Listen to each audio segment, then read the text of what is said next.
We've been live. I'm live. I'm reading out of Lord of the Horizon, another Joan Marshall Grant far memory book. She wrote 7 far memory books. This is a continuation of the life of Ra-Ab, who we met in the eyes of Horus, a rebellion group who defeated Set, and this is now the new kingdom, so to speak. Amenemhet is the Pharaoh, and Ra-Ab is his friend, and also advises him sometimes. There is a new royal wife. We are now, and she passed away. We are now in chapter 5 of the second part of this book. It plays in ancient Egypt. Chapter 5. Awful Royalness.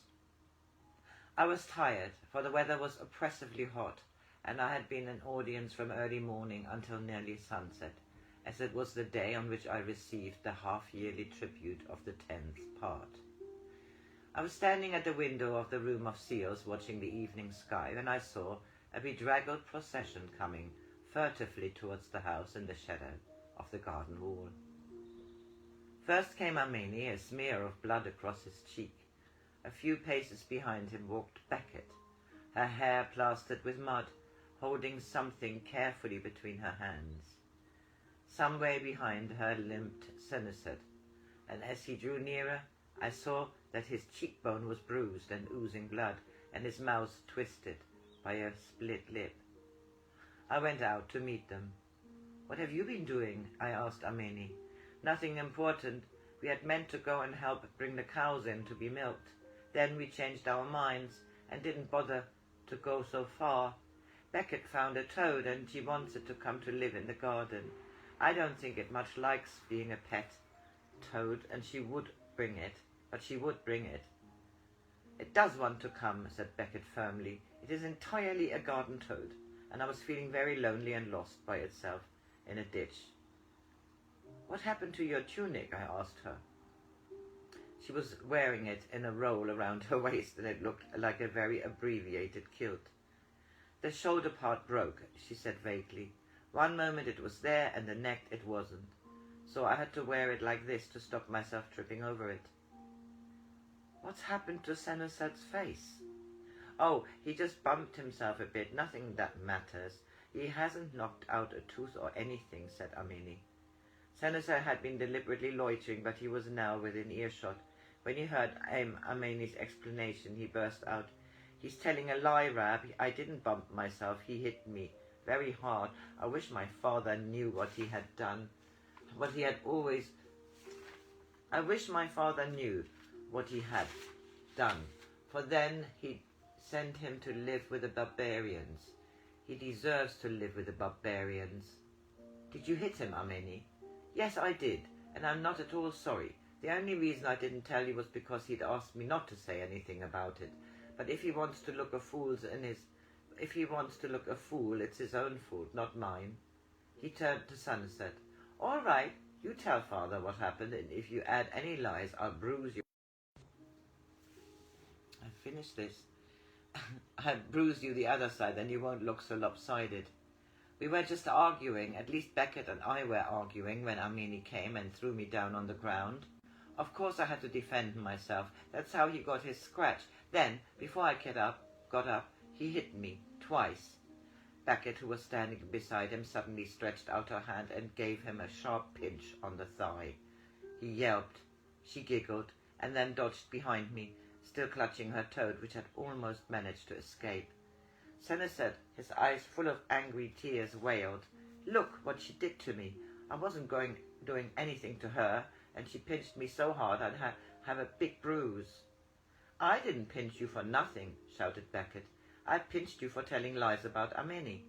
And the next time you're horrid to Amenemhet, I'll pinch you again, till you've got lots and lots and lots of bruises, so many bruises that you'll be black all over and have to live in the land of gold, because you will be as black as they are." "There seems to be a considerable difference of opinion as to what actually happened," I remarked to Amenemhet, "and as you are the eldest, perhaps you will tell me about it." "Well, I suppose it was really Becket who started it," he said uncomfortably. "Senusud and I wanted to go to help with the cows, and she wanted to come with us. When we were crossing a ditch, she saw a toad and insisted on stopping to play with it. We didn't like to leave her there, because she's a bit young to be by herself, and we were quite a long way from the house. Sanuset got impatient and gave her a push so that she fell into the mud, so she bit him. It was really quite fair, because it was a hard push. Then he tried to drag her out of the ditch by her tunic, but it broke, and she tumbled backwards and went head first into the water. It was mostly mud. That's why her hair looked so funny. When I tidied her up a bit, she discovered she'd lost her toad, so we had to waste a lot more time looking for it. I caught it eventually, and when I was giving it to her, Sanuset snatched it away and held it up by one leg, which must have hurt it a lot. Beckett got angry and rushed at him and tried to bite him, so he gave her a frightfully hard pinch. Then I forgot about him being smaller than me, and I hit him twice, perhaps a bit harder than I meant to. Then Beckett and I decided it was rather late to go to see the cows, so we came home. You had better all come into my room and get tidied up before Niam sees you. Could we go to the garden first to see my toad settled? Asked Beckett anxiously. Yes, we'd better, for I expect your hands are a bit too hot for him. We'll find him a nice cool place where he can get his breath back. Perhaps you better carry him, she suggested. My hands are a bit hot. The toad was looking rather flabby, and his throat was palpitating violently. The garden had just been watered when we found a comfortable place for him under the wall. He hopped a little way, then stopped, and in a moment or two snapped at the fly and seemed to forget his troubles. There, said Beckett contentedly. I knew he was a pet toad. She slipped her hand into mine and trotted along beside me to the house. I washed the raw places on Amenemhet's and Sanuset's faces and smeared some healing salve. Do we have to go to bed now, said Beckett, or are you going to give judgment on us? I pretended to consider the point very seriously. Before replying, judgment? Certainly. I'll begin with you, Beckett. Why did you want the toad? Because he was a pet toad. Why was he different to any other toad?